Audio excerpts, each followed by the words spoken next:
Hello? Good morning. My name is Glenn. I am calling from the Goldfish Incorporated. May I speak to Miranda Cunningham? She's not in at the moment. I'm a colleague.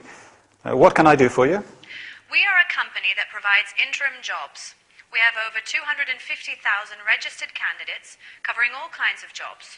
Sorry, I don't understand what this has to do with me. We understand that you are planning to open a new office in Glasgow, right? Yes, that's correct. So you will need new personnel. Sure. As you know, newspaper advertising can be a slow and expensive process. Our job is to help you find new qualified personnel in a short time. I see. We can recommend career fairs and provide an effective recruitment service. We guarantee only high-achieving candidates. Thank you. It's not up to me to make a decision. As I said, Mrs. Cunningham is not in at the moment. I understand. Would you mind if I call again later this week? Not at all. Goodbye. Thank you for your time. Goodbye.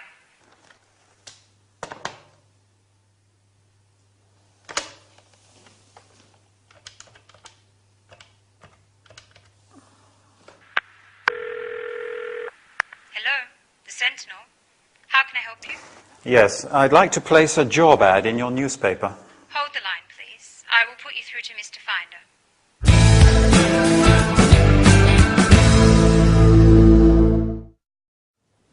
Hi, are you ready for a very useful workout?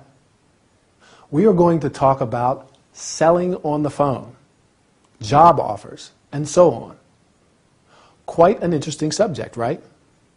Today we are going to learn about specific phone language, job-related terms and verbs, offering services. Al is in Miranda's office when the phone rings. As Linda doesn't answer, he picks up the phone. Can you remember who the caller is? Glenn from the Goldfish Incorporated. She says, "Good morning, my name is Glenn. I am calling from the Goldfish Incorporated. May I speak to Miranda Cunningham?" The Goldfish Incorporated is a company that provides interim jobs. Interim jobs are temporary jobs. They have over 250,000 registered candidates covering all kinds of jobs. Many companies today require personnel on a temporary basis. Glenn is calling because she has heard that they are planning to open a new office in Glasgow. And what do you need when you start a new business somewhere? Sure, new personnel. Finding new qualified personnel may not be easy, and newspaper advertising can be a slow and expensive process. That's why the company can help you find new qualified personnel in a short time. They also recommend career fairs and provide an effective recruitment service. Have you ever heard of career fairs? A career fair or job fair is an opportunity for employers, recruiters, and potential employees to meet. As sometimes companies may find low-quality applicants, they guarantee only high-achieving candidates. High-achieving candidates means people who have a lot of potential and capabilities. As Miranda is not in, Al cannot make a decision. The employee asks, "Would you mind if I call again later this week?" Finally, she thanks him and says goodbye. "Thank you for your time. Goodbye." After that, Al decides to call a newspaper and place a job ad in a newspaper. Ad is short for advertisement. Do you think it is a good idea? While you are thinking about it, I'll be off, as our lesson is over. Keep practicing your English. Goodbye.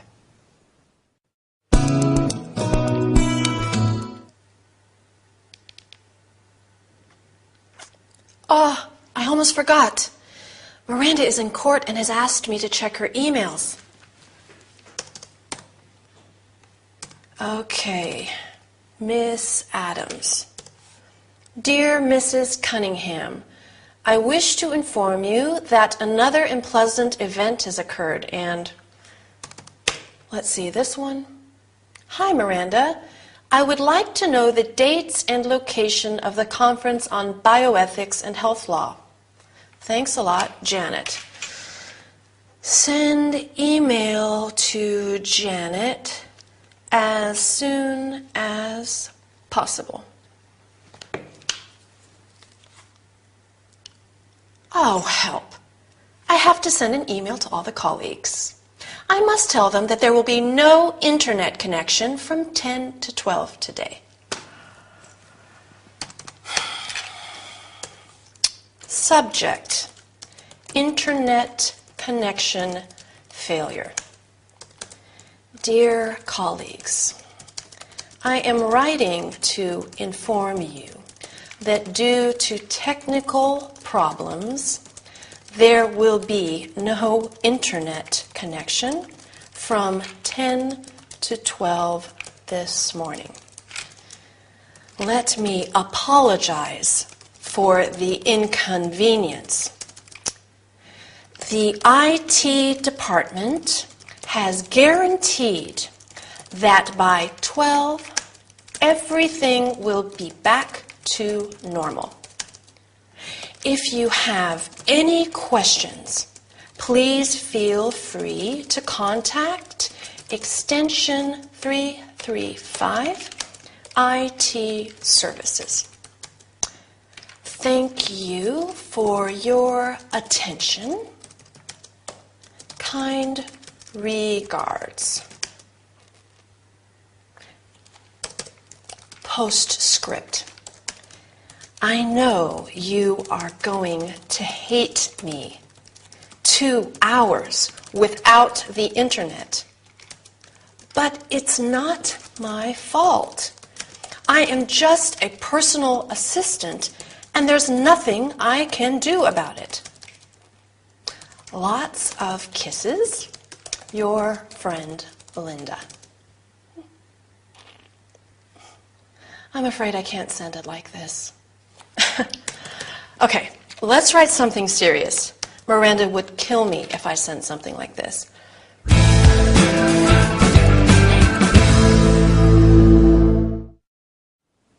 Welcome back to our business training session.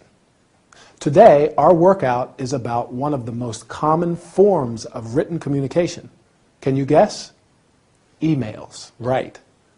We are going to learn about email structure, the subject line, the salutation, the body of the email, the conclusion, and finally the close. Miranda is in court, and Linda has to check her emails, that is, to read them. You can write, reply to, and send emails. Emails have a precise structure. These include the subject line, where you state briefly what the email is about. Linda has to send an email to her colleagues to inform them that there will be an internet connection failure for some time. The subject line of her email is internet connection failure. If you are writing an email to ask for information, the subject line may be inquiry. If it's about an order, it may be order number 4457FG and so on. The subject line is important because it informs the recipients of the contents of your message. This is followed by the salutation, that is, the opening words. Dear colleagues, in this case, but you can also write hi, hello. The salutation is followed by the body of the email. This section can start in many ways. I am writing to inform you. I wish to inform you. I would like you to know. And when it's a very short message, just a quick note too. After the body of the email, there is the conclusion. Thanks for your attention. In other cases, you may use looking forward to your reply, hope to hear from you soon, and please write soon. Finally, the close. Do you remember what Linda wrote? Kind regards. Can you think of other ways of saying that? I'll help you. Yours sincerely, yours faithfully, all the best, and best wishes. With my best wishes, I'll say goodbye now as our workout is over. I'll meet you soon for another training session. Adriana, have I told you about the photos for the magazine? What photos? What magazine? A magazine wants to take some pictures of my coffee bar for a series of articles called Secret London. Wow, that's wonderful. Yes, it is.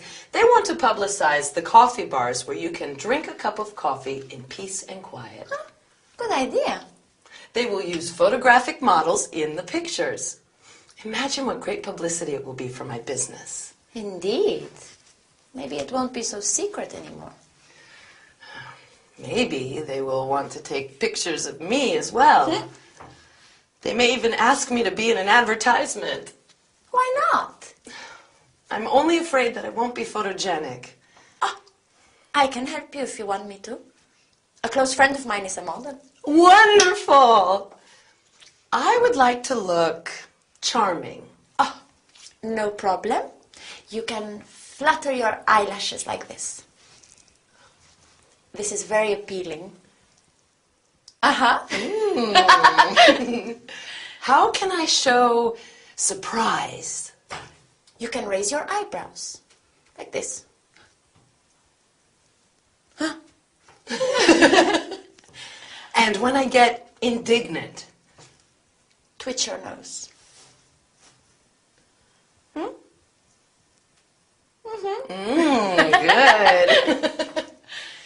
And what about self-satisfaction? That's my favorite one. You smirk. And if you're happy, you beam. One last thing. How do I show disapproval? Easy. You sniff. It's very effective. Well, I hope that's not necessary. Yeah.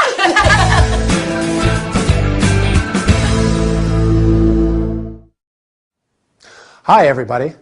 This is going to be a very special workout. Not very tiring, but extremely useful. Today, we are going to talk about body language and facial expressions in particular. We will learn how to be charming and attractive, to show surprise or shock, to express nervousness, to show self-satisfaction and happiness, and lastly, to show disapproval. As you have seen, Emily is given a unique opportunity. A magazine wants to publish a series of articles about Secret London, and they plan to talk about her coffee bar too. As with every magazine, photos will be included in the article. How does Emily feel about it? She is very excited, but a bit worried as well. In particular, she is worried that she might not be as photogenic as she would like to be. I think most of us have been disappointed about how we have come out in photos, right? Luckily, Adriana is there to help. First, Emily wants to be, remember? Charming, yes. When a woman wants to be charming and attractive, she flutters her eyelashes. Did I do that well? When fluttering her eyelashes at a man, a woman uses her charm and attractiveness to get on the right side of him. What do you do when you want to express surprise? Sure, You raise your eyebrows. You show surprise by moving your eyebrows upwards. When you get indignant, you can twitch your nose, which means to make a quick movement with your nose. For example, she twitched her nose like a rabbit. Sometimes you may wish to express satisfaction, so you can smirk. A smirk is a smile that expresses satisfaction or self-satisfaction. And when you are happy, you beam, sure. For example, she beamed with delight at his remarks. Finally, to sniff. To sniff at something means to wrinkle your nose in an unpleasant way, showing your low opinion of something or someone. Well, I hope you found this lesson interesting enough. Bye, and see you next time for another training session. Felicity, you look great today. Come on, Felicity. I can't believe you haven't got a host of admirers. I have a host of people that get on my nerves. Get on your nerves? How come? Yes. They think it's good to keep me up to date with all the latest bad news. I see. Luckily, I do not know many people. Maybe you could make some new friends. To hear some more bad news, no thanks. Felicity, Yes. have you ever tried doing some yoga? Yoga? No. I think yoga could really help you. How? Yoga promotes health and happiness by working on the mind, body, spirit. You will start by asking yourself some really important questions, such as, am I satisfied with what I'm doing? I don't have to do yoga to know that. Yoga teaches you that happiness does not depend on external events. What does it depend on then? It is a completely new perspective.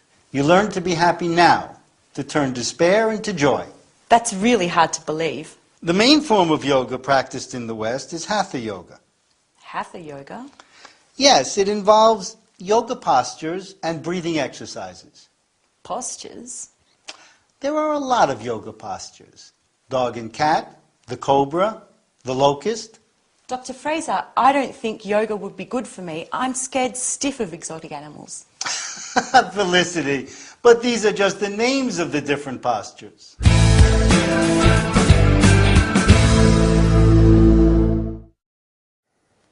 Hi.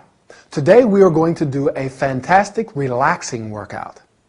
One that will make you feel great even if you have had a very hard day. In fact, we are going to learn a lot of terms related to yoga and contemplation. Felicity is in Ray's room. She is not very happy, and Ray is doing his best to improve her morale. He proposes her to try yoga because yoga promotes health and happiness. He says yoga teaches you that happiness does not depend on external events. Happiness is the feeling of being in high spirits. Synonyms of happiness include joy, great happiness, bliss, perfect happiness, and delight. That means great pleasure, satisfaction. Opposites of happiness are unhappiness, sadness, and melancholy. As you have heard, yoga enables you to turn despair into joy. Despair is a feeling of hopelessness or desperation. When you are quite happy, you can say, I am very pleased, and I am glad. When you are very happy, you can say, I am extremely happy, absolutely delighted, or absolutely thrilled. Opposites of happy are unhappy, sad, or disappointed. When you are very sad, you can be very unhappy, desperately sad, very depressed, and miserable. I would say that Felicity is desperately sad, very depressed, and miserable.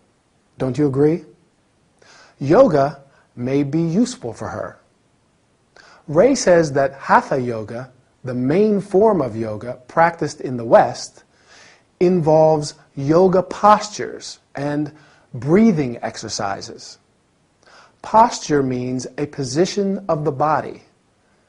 Breathing exercises are based on breath, the air taken into or expelled from the lungs.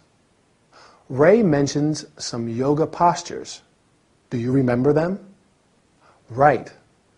Dog and cat, the cobra, the locust. They are simply the names of some postures, not, as Felicity thinks, real animals. I do hope you enjoyed this lesson and feel better too. Don't forget to practice your English. Bye, and see you next time. Look at the cinema listings. There are lots of nice movies showing. How do you know? I read the cinema reviews. This movie must be really unforgettable. Ah, we could go to the cinema if you want to. Why not? Today's Friday, right? Right. We better book seats then. Sure. Have you got a phone number? Let me see where this movie's showing. Here. 0871 971 5682. 0871 971 5682. 5682. How can I help you? Yes. I would like to book 2 tickets for tonight's showing. I am sorry, but I think you've got the wrong number. Oh. Okay. Bye. You must have given me the wrong number. I don't think so. You dialed the wrong number. Okay, try this one. 0871 971 5587. Okay. Thank you for calling the Apollo Leicester Square. For details about movies now showing, press 1. To book tickets, press 2. To talk to customer service, press 3. Oh, my. I hate all this. Thanks for calling the Apollo Leicester Square. Your call is in a queue. Please hold on until one of our operators is free. We are sorry to keep you waiting. Next time we go out to have pizza, okay? Pizza. Sure. This is Mary speaking. How can I help you? Yes, I want to book 2 tickets for tonight's showing at 8:30. Can you give me your name and credit card number, please? Oh, sure.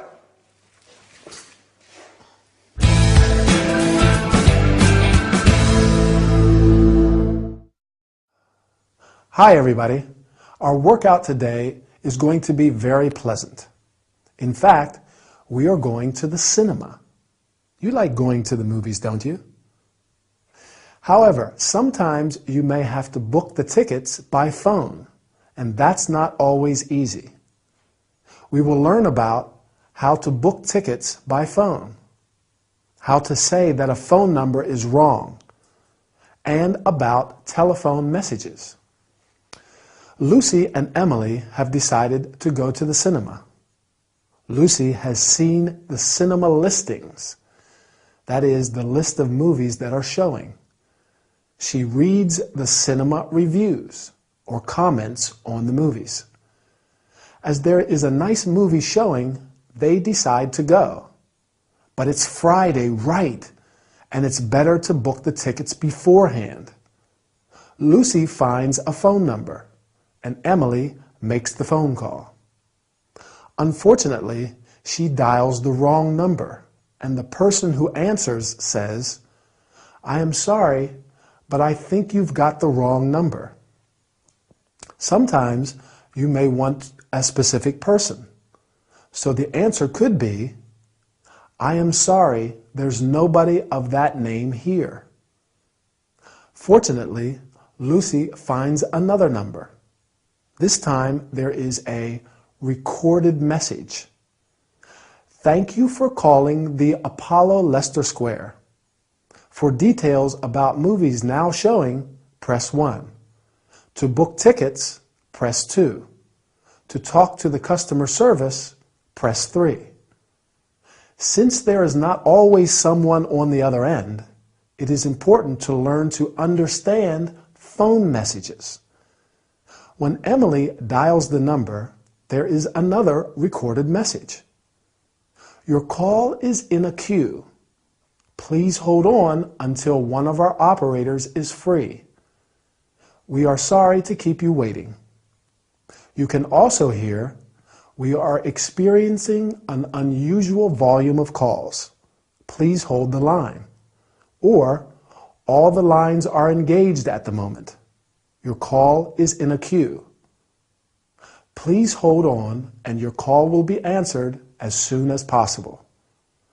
Finally, when she has lost all hope, Emily is able to speak to an operator and book the tickets.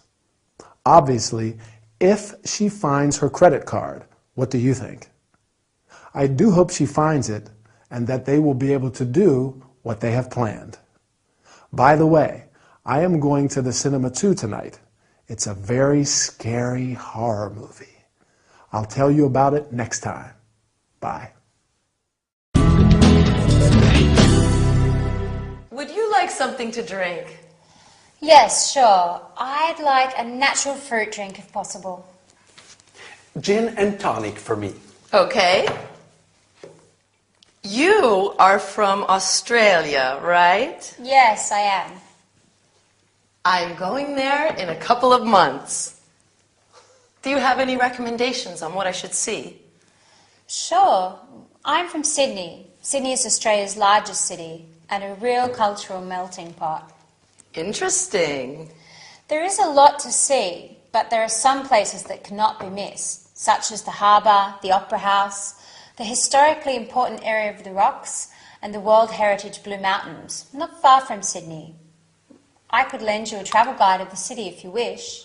That would be great. But the most important thing is not to miss a party on top of a skyscraper. The view of the city and its harbour is breathtaking. Are you ready to leave? Sure. I have even bought a new camera for the occasion. What I mean is visas, passports, insurance, and so on. Not really. It's essential to have such practical information prior to and during journeys to faraway places such as Australia. That's right. For instance, a visa is required of all visitors to Australia. How can I obtain the visa? Oh, I can't remember. Visa regulations change from time to time, so you'd better check on the internet. What about vaccinations? There are currently no specific vaccinations required. Thank goodness. Just one last suggestion. I don't wish to be impertinent, but perhaps it would be a good idea to have a new hairdo before you leave. What?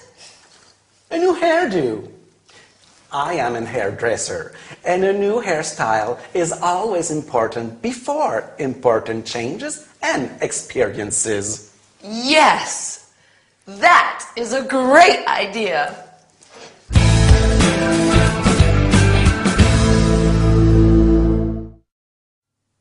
Hi, are you ready for another workout with me, Anthony? I hope so, because today we're going to travel to a faraway country. How exciting. We're going to learn about talking about places of interest, practical travel information. Emily is about to go to Australia.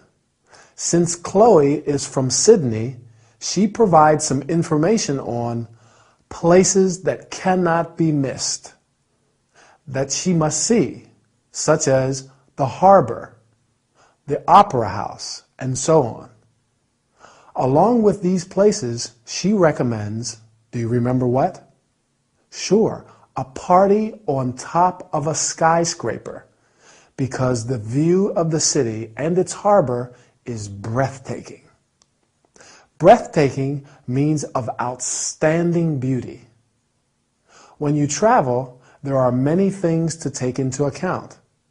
One of the most important is practical information. That is information related to visas, passports, insurance, and so on. This practical information is particularly important when traveling to faraway places, such as Australia. Far away means distant. First, you have to check if your passport is valid. Then you should check if a visa is required. Chloe says that a visa is required of all visitors to Australia. A visa is an official mark made in a passport which allows you to enter or leave a particular country. For example, you can say, I traveled to Argentina on a tourist visa. There are two main kinds of visa, a tourist visa and a work visa. A tourist visa usually lasts for a few months, while a work visa lasts longer, but it is much more difficult to obtain. Visa regulations change from time to time, so you'd better check on the internet. It is indeed wise to check the internet for visa and other types of regulations as well. Another very important aspect to take into account is health information. Are vaccinations required? A vaccination is a protection against a particular disease, usually by injection. Indeed, the authorities may not let you enter a country if you haven't had the required vaccinations. And that would be most upsetting, don't you agree? Luckily, there are no specific vaccinations required. So, according to Mr. Little's opinion, the only thing Emily needs is, remember? Sure, a new hairdo. That is the style of a person's hair. Hairdo is a term especially used for women. Well, I can't go to Australia, and I'm not going to go to the hairdresser, but I am going to the barber shop to get a haircut. Bye, and I'll see you soon in our next training session.